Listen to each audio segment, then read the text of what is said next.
Maybe that's because all of a sudden, it's all around us. You may have seen this tape already. If not, you've likely seen many more like it in the past few weeks. 2 armed officers arrive at a family's home in Wisconsin. Someone has reported the mother to police for arranging a play date for her daughter. That's now a crime. Here's what happened next. Are you aware that we're in a stay-at-home order right now?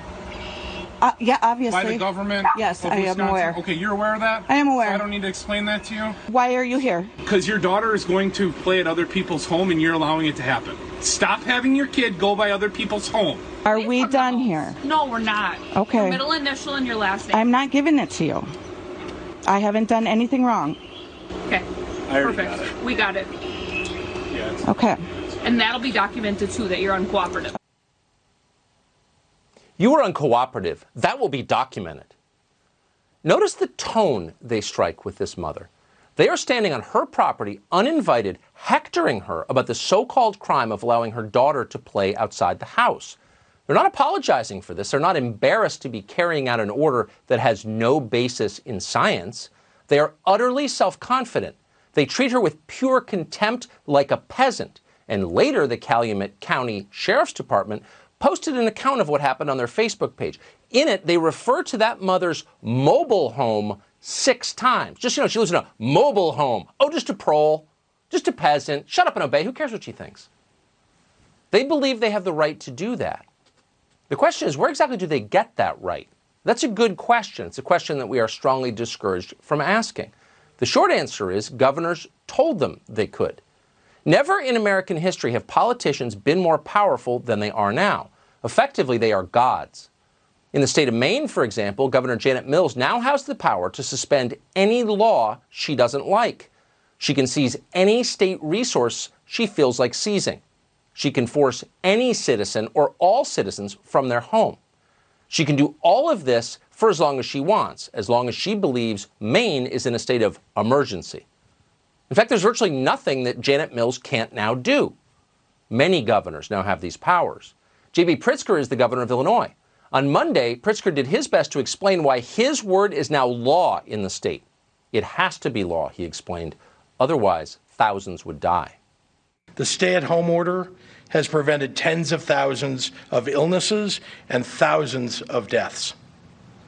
History will remember those who put politics aside to come together to keep people safe. It will also remember those who so blindly devoted to ideology and the pursuit of personal celebrity that they made an enemy of science and of reason. In 3 sentences, Governor Pritzker framed himself as a leader of historic stature.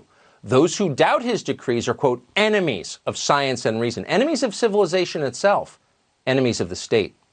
2 days later, on Wednesday, this Wednesday, it emerged that Pritzker's own wife, who has her own state employees, was one of these people. His wife apparently had violated the lockdown herself. Governor Pritzker was asked about this. Here's how he responded. What is your response to people who say the stay-at-home order and non-essential travel bans aren't being abided by your family? I believe there's a report from Illinois Rising Action that says that she recently traveled to Florida. Well, first of all, I want to say that in politics, it used to be that we kept our families out of it. My official duties have nothing to do with my family. So I'm just not going to answer that question. It's inappropriate, and I find it reprehensible, honestly, that reporter wrote a story about it.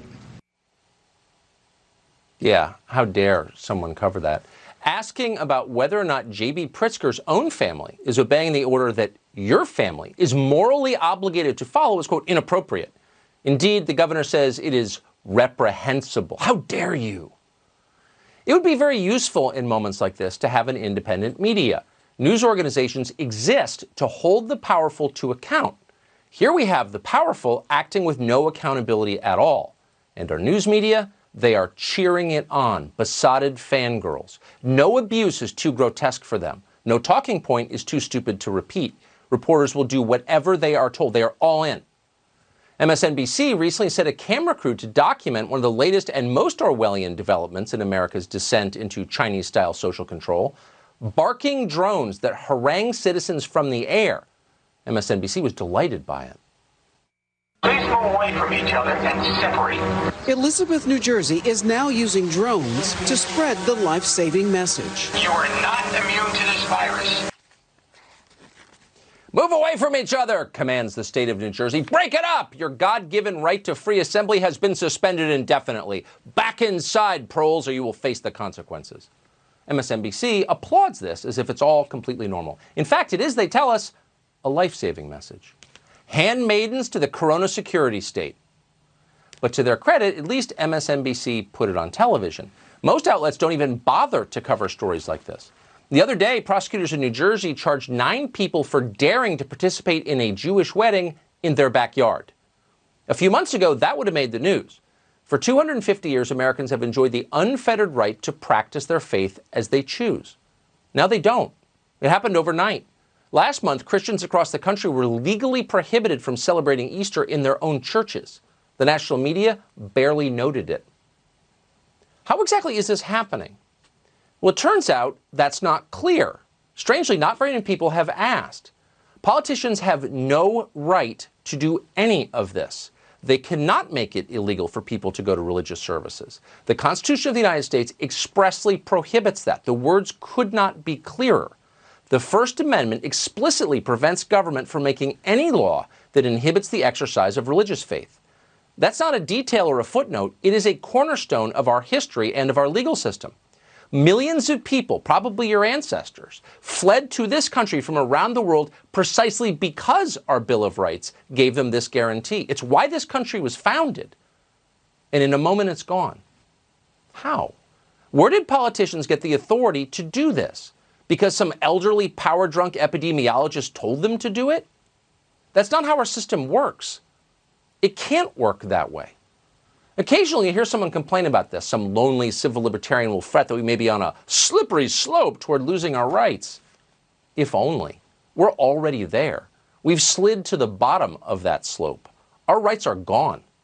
No one has explained how politicians are allowed to do this. Where's the authority come from? How can they override the Constitution? Nobody seems to care. They're too afraid.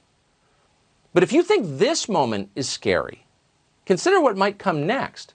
Now that we've ceded all authority in the country to our political leaders, what can't they do? What are the limits to their power? That's not a theoretical question. It's not an argument over philosophy or political theory. It is the most practical possible question. The answer will define where this country goes next. What can't politicians do in the name of public health? As it stands, politicians won't let people worship or work or go to school or see their aging parents. They place the nation under house arrest. That's happening today, right now. But let's say we all get more afraid. What then? What couldn't they start doing? Could they intern people? Seriously. You can dismiss the possibility of that if you like, but remember that just a few months ago, most of us would have dismissed as ludicrous the possibility that propaganda-spewing drones would be hovering above. Now we have them. So what's next? What can't they do?